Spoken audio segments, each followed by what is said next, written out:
بسم اللہ الرحمن الرحیم۔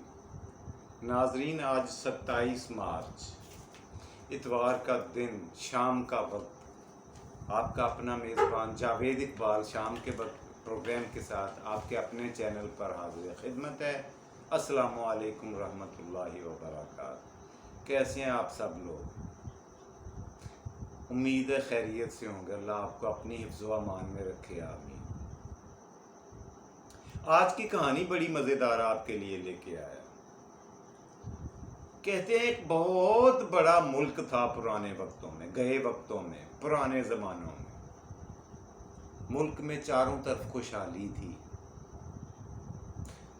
عوام بہت اپنے بادشاہ سے خوش تھے، بادشاہ سلامت نہایت رحم دل اور دیالو تھے، ہر بندے کو انصاف مہیا کرتے تھے، اور انصاف ہی وہ ستون ہوتا ہے، وہ پلر ہوتا ہے جس کے اوپر عدل و انصاف کے اوپر، یعنی حضرت علی علیہ السلام کا قول مبارک ہے کہ کوئی بھی ملک میں، دنیا کے کسی بھی ملک میں کفر کی حکومت تو چل سکتی ہے مگر ظلم کی نہیں چل سکتی۔ اتنی اہمیت ہے عدل و انصاف کی۔ جس ملک میں عدل و انصاف نہ ہو وہاں پھر چنگیزی باقی رہ جاتی ہے، ظلم و بربریت ہی رہ جاتا ہے، جنگل کا قانون رہ جاتا ہے، مائٹ از رائٹ رہ جاتی ہے۔ وہاں کی اللہ پاک کی ساری برکتیں، نعمتیں اور رحمتیں وہاں سے اٹھ جاتی ہیں۔ جس ملک میں عدل و انصاف نہ ہو، اس کی اہمیت کو سمجھا کریں، اس کو ذہن میں رکھیں اور اس کا پرچار کیا کریں کہ ہمارے مذہب نے، ہمارے دین مبین نے اس کے اوپر بڑا سٹریس کیا ہے۔ اس ٹاپک کے اوپر اتنا کچھ لکھا ہے، اتنا کچھ سمجھایا ہے، اور اس کی اہمیت کو اجاگر کرنے کے لیے بہت ساری احادیث مبارکہ ہمارے پاس کتابوں میں بند پڑی ہیں، لیکن ہم اسے پڑھنے کی بھی زحمت نہیں کرتے۔ اللہ ہمیں توفیق دے پڑھنے، سمجھنے اور دوسروں کو بتانے کی۔ خیر، بادشاہ عاقل تھا، عادل تھا، رحم دل تھا، سخی تھا، اپنی رعایا سے، رعیت سے، قوم سے محبت کرنے والا تھا۔ اللہ کی دی ہوئی ساری نعمتیں اس ملک میں، اس شاہی دربار میں موجود تھیں۔ اللہ نے بڑی منتوں کے بعد، بڑی مدت کے بعد، شادی کے بہت سالوں کے بعد، دعائیں کر کے اللہ نے اس بادشاہ کو 3 خوبصورت بیٹوں سے سرفراز کیا، نوازا۔ 3 بیٹے اللہ نے عطا کر دیے۔ لیکن جیسے جیسے وہ بڑے ہوتے گئے، بادشاہ سلامت نے ان کی عمر کے لحاظ سے ان کے لیے اچھے تعلیق، یعنی اساتذہ اکرام، ٹیچر، ٹرینر اور ان کی تربیت کرنے والے، ان کو علم سکھانے والے، آداب سکھانے والے، تنخواہ پہ بہتر سے بہترین رکھے، مگر سب بے سود رہا۔ یہ ساری کوششیں، کاوشیں، جدوجہد، سٹرگل بادشاہ کی رائے گاں جاتی دکھائی دینے لگی، اس لیے کہ بیٹے جیسے جیسے بڑے ہوتے گئے، ایک سے بڑھ کر ایک نالائق، نکما، آوارہ اور پرلے درجے کے نالائق ثابت ہوئے، آوارہ گرد ثابت ہوئے۔ بادشاہ سلامت کی سختی بھی کسی کام نہ آئی، اور محبت سے سمجھایا ہوا کوئی لمحہ بھی کارگر ثابت نہ ہوا۔ لوگوں کی نصیحتوں نے، اساتذہ کی کوششوں نے سارا کچھ رائے گاں گیا، اور وہ ٹس سے مس نہ ہوئے۔ تینوں کے تینوں شہزادے شرابی، کبابی اور آوارہ گردی میں پرلے درجے کو بھی آگے نکل گئے تھے، ساری حدیں پار کر چکے تھے، اور اب تو سونے پہ سہاگا کہ انہوں نے جوا کھیلنا بھی شروع کر دیا۔ بادشاہ سلامت پہ اپنی